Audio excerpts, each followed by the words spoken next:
তৎসাৎ ওম তৎসাৎ ওম ভগবতে বাসুদেবায় শ্রীমদ্ ভগবদ গীতা ষোড়শ অধ্যায় দৈবাসুর সম্প্রদায় বিভাগ।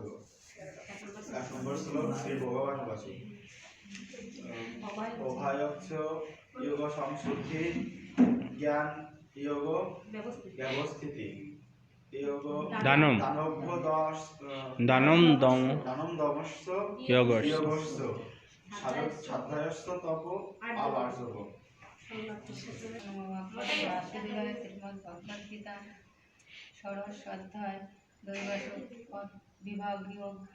এক নম্বর শ্লোক শ্রী ভগবান বাসু অভয়ং সর্ব সংশুদ্ধি জ্ঞান যোগ ব্যবস্থিতি দানব দমস্য যোগস্য সাধ্যস্য তপ আর্জবম। শরণার্থ শ্রী ভগবান বললেন, হে ভরত, ভয় শূন্যতা, পবিত্রতা, পারমার্থিক জ্ঞানের অনুষ্ঠান, দান আত্মসংযম, যজ্ঞ অনুষ্ঠান করা, বৈদিক শাস্ত্র অধ্যয়ন, সরলতা,